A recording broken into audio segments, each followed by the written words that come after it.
লোকটা লক্ষ্য করলো তার পছন্দের সেই সাদা হাঁসটা ভয়ে এবং টেনশনে অপরিপক্ক একটা ডিম দিয়েছে, যেই ডিমটা না খাওয়া যাবে না বাচ্চা ফুটানো যাবে।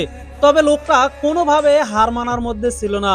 সে ডিমটাকে একটা বাটিতে নেয়, এরপরে চতুর্দিকে ইনজেক্ট করতে থাকে। অন্য একটা ডিম নেয়, নিয়ে সেই ডিমের ভিতরে এই ডিমটা ঢুকিয়ে দেয় আর এইখান থেকে বাচ্চা ফোটানোর চেষ্টা করে। যদি কোনো মানুষ নিজের মন থেকে কোনো কিছু করার চেষ্টা করে, অবশ্যই আল্লাহ তাআলা সেই চেষ্টাকে পূর্ণতা দান করেন।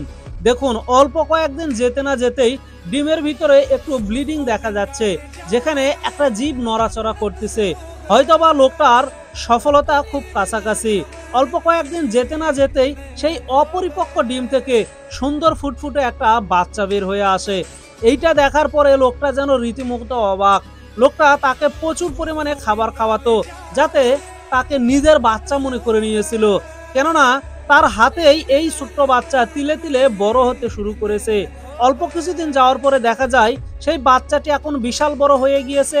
সে এতটাই কিউট ছিল, এমনকি যখন ঘুমাতো তখন দেখতে আরো বেশি সুন্দর লাগতো। লোকটা তাকে হাতের উপর নিয়ে মজা করত, বাইরে বেড়াতে যেত, যখনই তাকে ডাক দিত দৌড়ে সে লোকটার কাছে চলে আসতো। কখনো কখনো তার হাতের উপরে নিয়ে পাক পাক পাক পাক বলতো। একদিন সেই লোকটাই লক্ষ্য করলো বাড়ির উঠোনেতে ছোট্ট একটা পাখি হয়তো বা উপরে গাছ থেকে পড়ে গিয়েছে। সে লাগাতার চেঁও চেঁও করতেছে, যেন ক্ষুধার্ত, নিজের মাকে খুঁজতেছে। এই বাড়ির মেয়েটা তাকে আটা ভুল করে তাকে খাইয়ে দেয়, এরপরে নিজের হাতে নেয়। এইভাবে আস্তে আস্তে সে বড় হতে থাকে। মেয়েটা যেন নিজের চোখের সামনেই ছোট্ট একটা বাচ্চাকে বড় হতে দেখে। এই প্রথমবার সে কোনো প্রাণীর বাচ্চাকে নিজের হাতে নিয়ে নিজের বাচ্চার মতো করে দেখভাল করতেছে। একসময় বিড়াল এসে পাখিটার মাথায় আলতো করে আঘাত করে।